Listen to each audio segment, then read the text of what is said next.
ये सिर्फ हिस्ट्री की बात नहीं, ये हिस्ट्री पर कब्जे की बात है। जब एक देश अपना सच छोड़ देता है तो वो किसी और का झूठ बन जाता है। इंडिया में आज एक नई लड़ाई चल रही है, न बॉर्डर पर, न पार्लियामेंट में, बल्कि टेक्स्ट बुक्स में, मॉन्यूमेंट्स के नाम में, सिलेबस के चैप्टर्स में।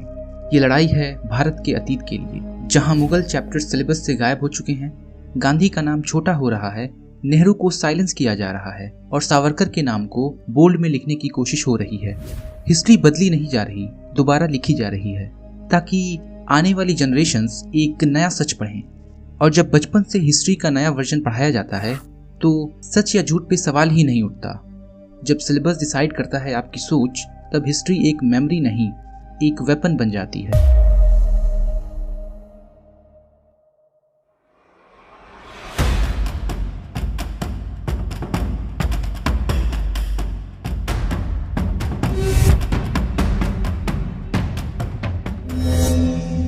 कहते हैं हिस्ट्री को बदलने के लिए टैंक्स की जरूरत नहीं होती, बस सिलेबस का एक सर्कुलर ही काफी होता है। और ऐसा ही कुछ हो रहा है हमारे देश में। ये सब रैशनलाइजेशन के नाम पर हो रहा है, पर क्रिटिक्स कहते हैं ये रैशनलाइजेशन नहीं, रिविजनिज्म है। एनसीईआरटी टेक्स्ट बुक्स में जो चैप्टर्स डिलीट हुए हैं, उनकी लिस्ट एक एकेडमिक डिसीजन नहीं लगती, बल्कि एक आइडियोलॉजिकल फिल्टर जैसी दिखाई देती है। Class 12th themes of Indian history से the Mughal courts chapter delete कर दिया गया। Class 11th themes in world history से 3 मेजर चैप्टर्स हटाए गए, the central Islamic lands, the industrial revolution and confrontation of cultures. ये इंपॉर्टेंट चीज़ें थीं, सिंप्लीफाई करने के नाम पर पूरा ही हटा दिया गया। अब कुछ लोग कहेंगे ये सब चीज़ें पिछली क्लासेस में पढ़ाई जा चुकी हैं, तो फिर ये सवाल उठता है कि क्या ये पिछली क्लासेस में उतनी ही डिटेल में पढ़ाई गई थी जितनी डिटेल में यहाँ पर पढ़ाया जाना था। क्लास 6 के इस चैप्टर में जो सेक्शन वर्ना सिस्टम और अनटचेबिलिटी पर था, उसे काफी रिड्यूस कर दिया गया है। ये वो टॉपिक्स हैं जो समाज के अनकंफर्टेबल सच को दिखाते हैं, जिसे अब या तो कंप्रेस किया गया या तो हटा दिया गया है। इतिहास के नए पहलू को सामने लाओ। अगर किसी चीज का ग्लोरिफिकेशन हो रहा हो तो उसे कम करो। कोई बंदा, कोई डायनेस्टी इतिहास में दबी हुई है तो उसको सामने लाओ। ये सब बिल्कुल करो, लेकिन किसी किसी चीज को, कुछ स्पेसिफिक चीजों को जड़ से उखाड़ फेंकना, उसको स्पेसिफिकली डिलीट करना, क्या हमारी आने वाली जनरेशन एक नई वर्जन ऑफ हिस्ट्री पढ़ने जा रही है? सबसे बड़ी दिक्कत यह है, जब मेन स्ट्रीम सिलेबस से ये सब चीजें हटा दी जाती हैं तो स्टूडेंट इन टॉपिक्स को अलग अलग वेबसाइट से, सोशल मीडिया से पढ़ने की कोशिश करते हैं और यहीं से मिस इन्फॉर्मेशन का दरवाजा खुल जाता है। हिस्ट्री अगर बैलेंस तरीके से ना पढ़ाई जाए तो वो कम्युनल पॉलिटिक्स का टूल बन जाती है, क्योंकि कम्युनल नैरेटिव्स को जिंदा रखने के लिए सिलेक्टिव हिस्ट्री सबसे बड़ा हथियार होता है।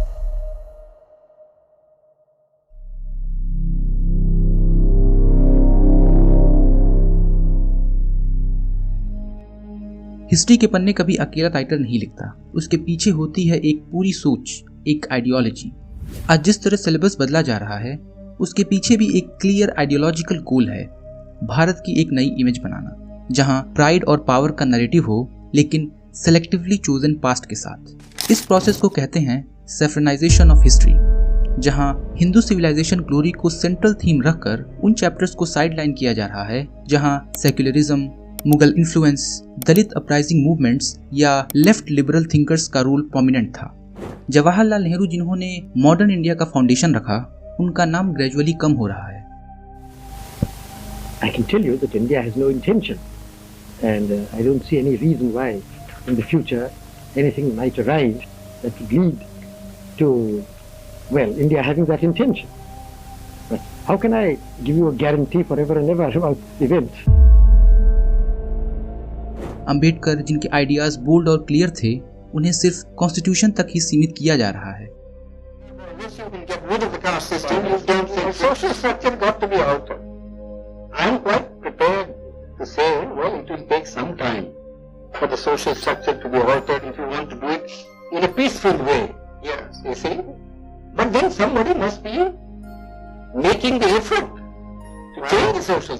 But your Prime Minister and others make a lot of speeches against the Constitution. These endless speeches, you know. You see? One is sick of speeches. We like to have action. Well, what action do you see? Some program, you see? Some machinery by which the thing could be altered. Some action. आप Gandhi assassination को ही देख लीजिए। Old NCERT में लिखा था, At his daily prayer meeting on the evening of 30th January, Gandhiji was shot dead by a young man. The assassin, who surrendered afterwards, was a Brahmin from Pune named Nathuram Godse, the editor of an extremist Hindu newspaper who had denounced Gandhiji as an appeaser of Muslims. वही paragraph new NCERT में कुछ इस तरह से है। At his daily prayer meeting on the evening of 30th January, Gandhiji was shot dead by a young man. The assassin, who surrendered afterwards, was Nathuram Godse. Context गायब, motive missing, blurred identity, सिर्फ एक नाम बचा है जिसे students या तो guess करेंगे या फिर इग्नोर कर देंगे। क्या ये सच में रैशनलाइजेशन है या फिर एक इंटेंशनल साइलेंस? नाउ अगर आप ये सोच रहे हैं कि ये सब सिर्फ इंडिया में हो रहा है तो आप बिल्कुल गलत हैं। पाकिस्तान का केस इस पैटर्न का एक एक्सट्रीम वर्जन है।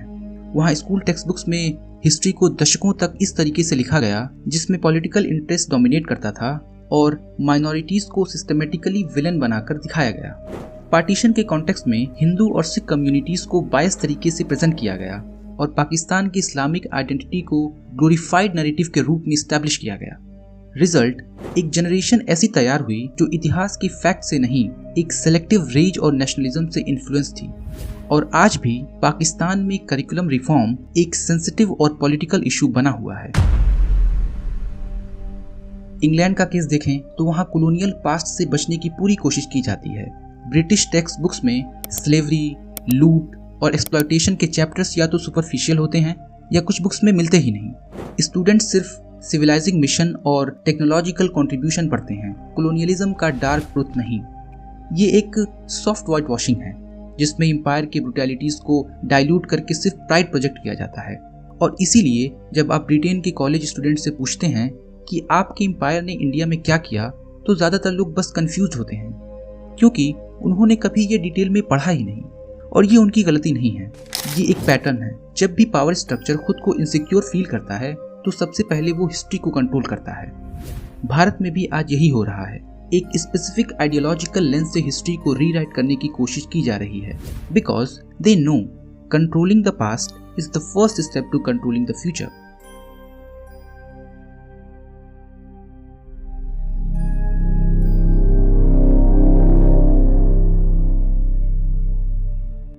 बहुत से लोग सोच रहे होंगे कि हिस्ट्री से कुछ चीजें हटा दी गई तो क्या फर्क पड़ता है? सर, फर्क पड़ता है क्योंकि जब आप हिस्ट्री से अनकंफर्टेबल सच हटा देते हो तो आप सिर्फ ग्लोरीफाइड स्टोरी बचा लेते हो, सच नहीं। और वो स्टोरी आपको सच नहीं सिखाती, सिर्फ एजेंडा रिपीट करती है। इतिहास एक आईना होता है जिसमें हम अपने अतीत को देखते हैं। हम देखते हैं कि हमसे पहले जो लोग आए थे उन्होंने क्या गलतियां की, क्या सही किया और हम उनसे क्या सीख सकते हैं।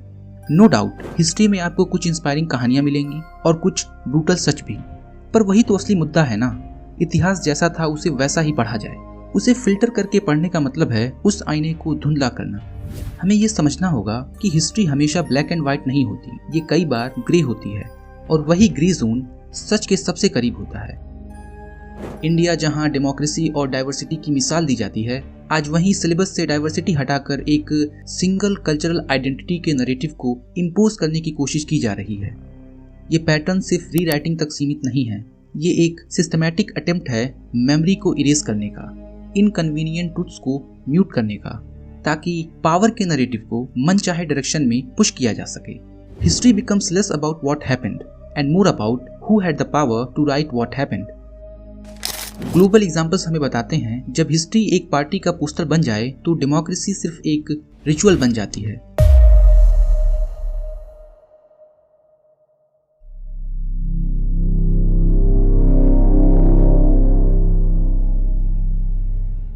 टेक्स्ट बुक्स बदलते हैं तो क्लासरूम की सोच बदलती है, और जब क्लासरूम की सोच बदलती है तो कल के सिटीजन्स की सोच भी नए तरह से तैयार होती है। लेकिन सवाल यह है, क्या ये सोच अपनी है या बस सिखाई गई है? हिस्ट्री सिर्फ पेपर का सब्जेक्ट नहीं होता, वो डिफाइन करता है कि एक जनरेशन क्या सोचेगी, किस पर गर्व करेगी और किस पे चर्चा करेगी। अगर वही डिस्टॉर्टेड हो तो सच एक जनरेशन के लिए कभी एग्जिस्ट ही नहीं करता। जब हिस्ट्री को आप एडिट करते हो तो आप सिर्फ फैक्ट्स नहीं, फ्यूचर भी बदल रहे होते हो। हमें यह समझना होगा कि टेक्स्ट बुक्स का बदलाव सिर्फ क्लासरूम तक सीमित नहीं रहता, वो बदलाव सोच को शेप करता है, सोच वोट बनाती है और वोट पूरा सिस्टम तय करता है। तो अगर सच की जगह नैरेटिव पढ़ाया जाएगा तो कल के लीडर्स भी एक डिस्टॉर्टेड इन्वायरमेंट में पल कर आएंगे। तो आज सवाल ये नहीं कि सिलेबस में क्या है, सवाल ये है कि हम अपने सिलेबस से बाहर क्या जानने को तैयार हैं। Because truth doesn't always come in text books, sometimes you have to go looking for it. Thank you.